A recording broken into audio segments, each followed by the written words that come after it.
बारी ध्यान करते हैं, उसको त्रिराटक कहते हैं। उसमें भी ध्यान लगाने के लिए कोई एक केंद्र बिंदु बनाते हैं और उस बिंदु को बना के उसकी तरफ लगातार इस तरह से देखते रहते हैं, बिना पलक झपके। जब उसी चीज को देखते देखते देखते रहते हैं तो काफी देर के बाद में जब पलकें नहीं झपकती हैं, ध्यान एक जगह उसका ठहर जाता है, तो उसी चीज से तरंग से निकलनी शुरू हो जाती है। जिस प्रकार से कंकर पानी में डालते हो न, समुद्र में नदी के जोड़ के कंठारे पर जाके कंकर पानी में डाल के देखिए। जब उसमें डालोगे तो उसमें से एक घेरा सा निकलेगा, उसके बाद दूसरा, तीसरा, चौथा किनारों तक पहुंचेगा। देखा होगा ना। इसी प्रकार से जब वो ध्यान करते हो आप, तो उसमें से उसी प्रकार से प्रकाश भी दिखाई देगा। बार की बात करता हूँ, प्रकाश भी थोड़ी देर के बाद में। कई तो काला टीका ही लगा लेते हैं अंगूठे की तरह से ऐसे दीवार पे, और वो लगा के उसी का ध्यान करते हैं। लेकिन संतों ने उससे इनकार कर दिया कि जो शक्ति तुम्हारी अंदर थी, अंदर से बाहर लगा दी। महाराजों ने बखूबी उसका वर्णन बहुत अच्छा किया। उन्होंने कहा कि बाहर की जो आंख देखती, ये सब झगड़ा झूठा है। ये दुनियादारी का भी झगड़ा झूठा। आंखें तो सब चीज देखती है ना, फिर लौकी में जो रचना है, इन आंखों से सारी चीज देखते हैं। तो इन आंखों से जो चीजें भी देखते हैं वो सारा बनावटी है, झूठा है, सच्चा नहीं।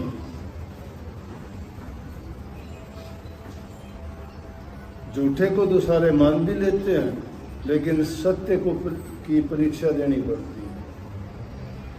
झूठ को परीक्षा नहीं देनी पड़ती, सत्य को साबित करना होता है। झूठ से कोई कुछ भी बोल देगा, लेकिन सत्य अगर बोलोगे तो साबित करनी पड़ेगी। तो कहा कि बाहर की जो आंख देखती वो सब झगड़ा झूठा है, अंतर की आंखों से देखो। अंतर की आंखों से देखो, घट में खेल होता है। इंसान का शरीर अपने आप में सृष्टि का छोटा नमूना है। तो ये समझदारी की बात नहीं, हर चीज में हमने ये किया है। विज्ञान में भी देखोगे, इंसान के दिमाग की उपज देखो, ये टेलीफोन इंसान के दिमाग ने बनाया। ये देखो, ये पंखे चल रहे, इंसान ने बिजली अपनी सोच से बना दी, ये प्रकाश देती है। कहाँ आया ये विचार, कौन सा ज्ञान था, वो कहाँ से पैदा हुआ? इंसान के मस्तिष्क में था। उसने उसको ढूंढ निकाला, खोज की, उस पर मेहनत की, उस पर काम किया, और मेहनत करके काम करके वो जो चीज थी उन्होंने ढूंढ निकाली कि कैसे टेलीविज़न चलते हैं, किस प्रकार रेडियो चलते हैं, किस प्रकार से हम एक जगह बैठे विदेशों तक बिना तार, बिना जोड़, बिना बात के फोटो भी देखते हैं, बातें भी करते हैं। वाह! इंसान चीज़ों को सब कोई प्रयोग करते हैं, लेकिन इतना दूसरे लोगों को सोचने का टाइम नहीं कि ये किस प्रकार से हो गया। हमारे दिमाग में सारी चीजें हैं, इनकी भी जरूरत नहीं है। दिल की दिल से राज होती है। अगर तुम्हारे तार किसी से जुड़े होते हैं तो संतों ने तो बहुत पहले कही थी, गुरु जो बसे बनारसी शिष्य मन के तीर, जल में बसे कुमोदनी, और रवि शशि बसे आकाश, जो जाहू के मन बसे तोताहू के पास।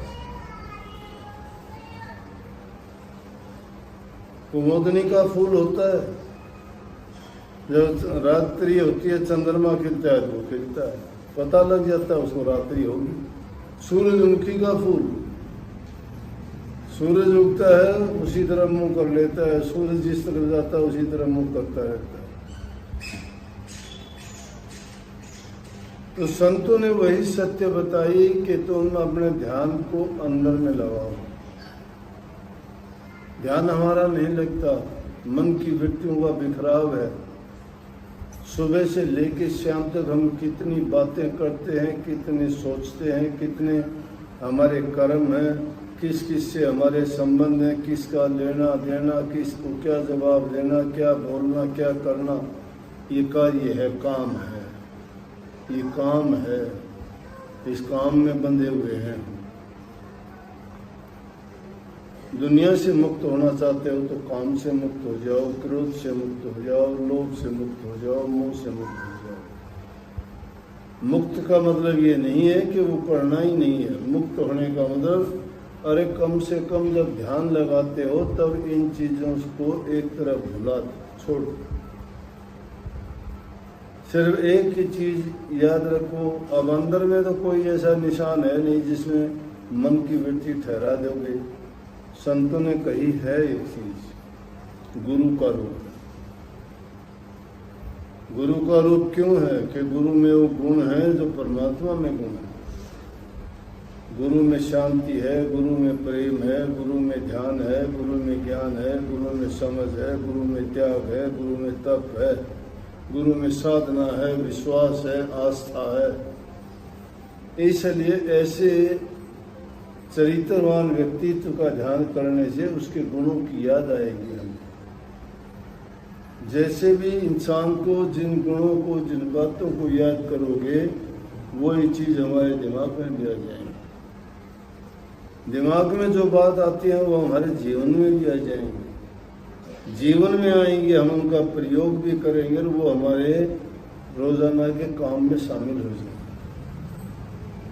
इसलिए ध्यान पार का ना लगा के अंतर में ध्यान लगाओ।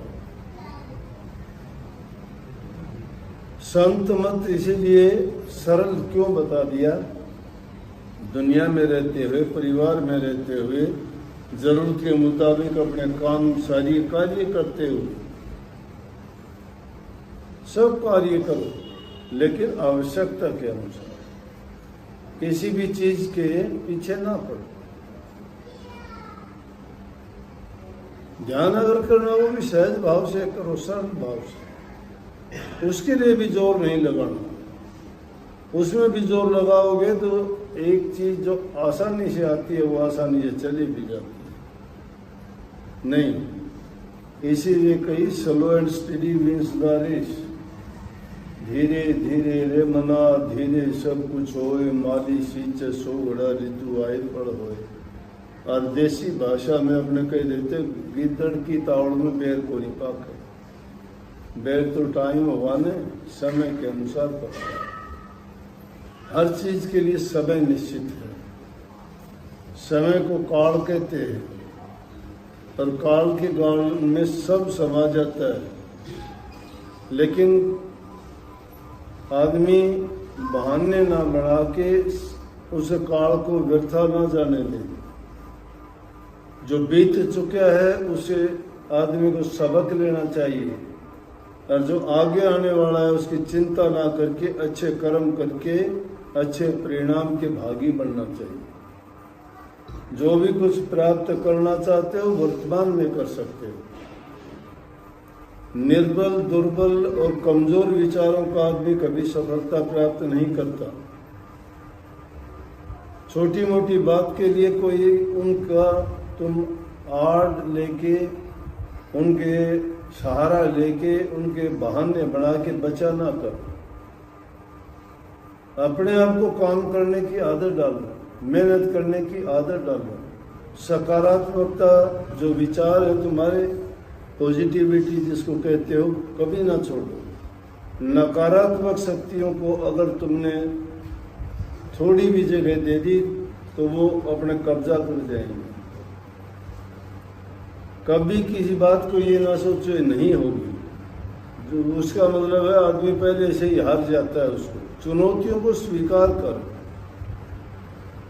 भागोगे वो तुम्हारे से दूर ही चली जाएगी। कोई भी चीज है, भागो नहीं, उसके लिए तत्पर हो जाओ, तैयार हो जाओ करने के लिए। तुम पाओगे, वो तुम्हारे पीछे भागेगी।